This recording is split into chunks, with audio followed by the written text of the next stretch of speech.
My name is Malinda Marvin, and I am a graduate diploma health teaching student from the University of Goroka. And my name is Regina Jones from the University of Goroka. I'm taking graduate diploma health teaching program.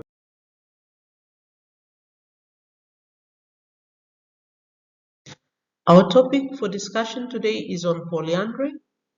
We will look at defining polyandry, the purpose or the reason behind why polyandry marriages are practices, which part of the countries in the world practices polyandry, and the reason why these practices are encouraged.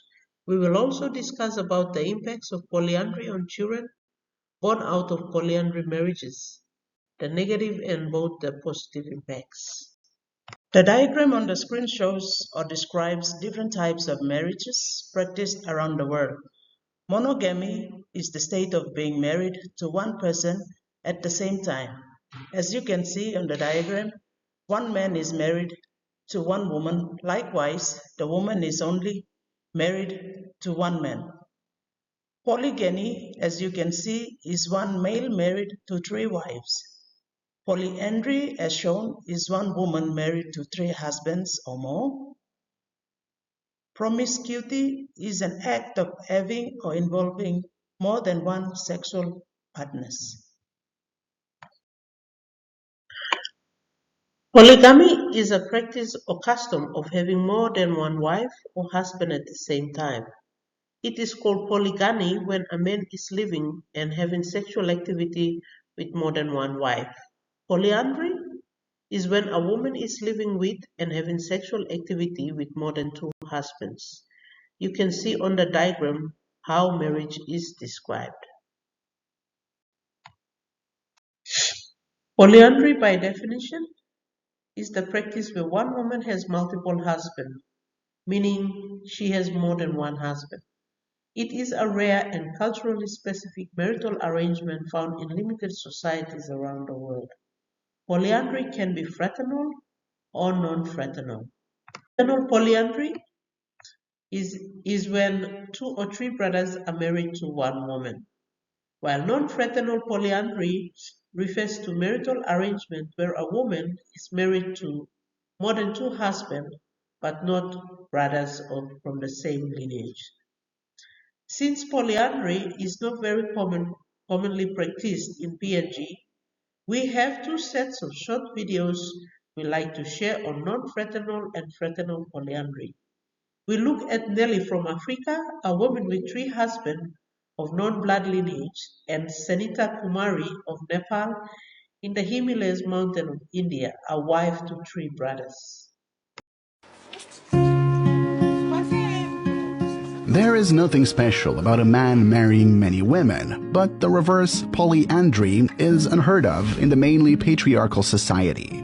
However, things are beginning to change with stories of women with multiple husbands emerging. This woman who has become famous in this area. She is a mother of two children, has three husbands, and all live in the same house. My name is Nelly. I work as a car dealer. I get them from Dubai and sell them in my country. I had a husband with whom we were together for 8 years who was in a car accident and died after we had two children. I was single before I lived with her. I had just finished my studies and couldn't find a job. Then I met her. She gave me strength, and she showed me that life goes on and that I could live well again.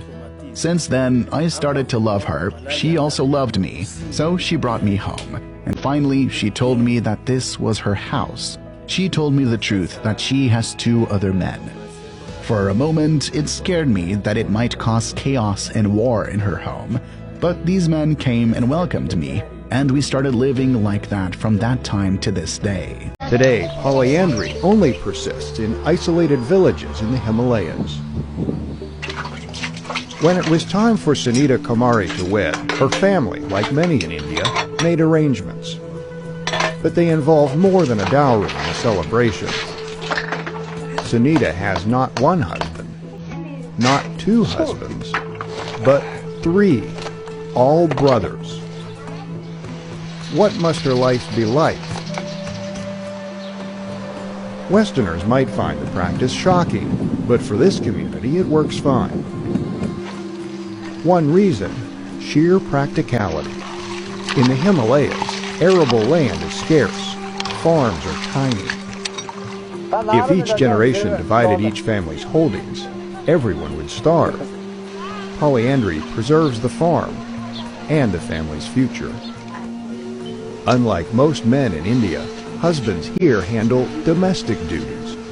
They're willing to help with the cooking and childcare. In fraternal polyandry, a family picks a wife for its oldest son. The marriage can also include his younger brothers. They don't have to join in, but most do. Detailed other reasons why polyandry is practiced. Like polygamy, and practiced only in certain parts of the world such as China, in Tibet, India in Himalayas and Nepal, and certain parts of Africa. These regions are basically parts where land for farming and water for irrigation is a scarce resource. In an arranged fraternal cases as in Nepal or in Tibet, fraternal marriages or fraternal polygamy is aimed to preserve family properties, land holdings, and inheritance. Example, in traditional Tibet society, it helps the family to retain the land, and instead of dividing the land amongst brothers when they get married to multiple wives, and then when getting married to multiple wives, the land is again distributed amongst the brothers, and in that way the production of the land diminishes, and also it becomes small and scarce for cultural purposes. So to avoid that, it is encouraged that all brothers will marry the same wife, and they can retain the land. Again, in Africa and India, resources are pooled in reducing the risk of poverty. Many strong males contribute to productive workforce, which in turn reduces, which increases productivity of food crops and wealth. And also fraternal polyandry is encouraged in areas such as Africa where water is very scarce. Fraternal marriages arrangement helps to keep water holes for drinking, for animal feed, for farming, and for family consumption. So that means the chances of sharing water holes with multiple in-laws is reduced when the fraternal marital arrangement is done, so that the water hole is preserved only for one family. Implications of polyandry on children's learning and association in the community.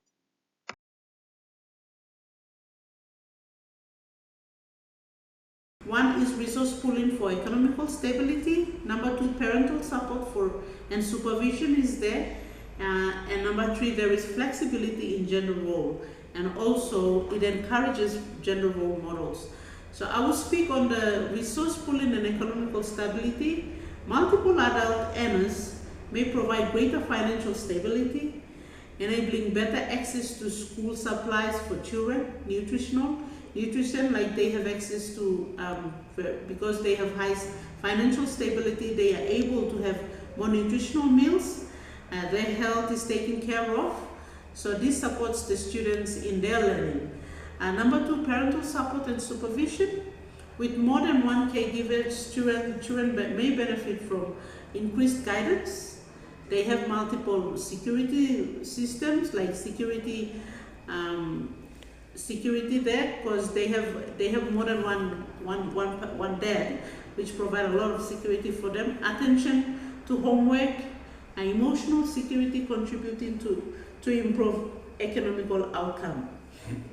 Number three, flexible and gender role models. Family role may encourage open-mindedness, critical thinking, and gender-sensitive learning environment, especially when teachers incorporate cultural relevance into their teaching pedagogy.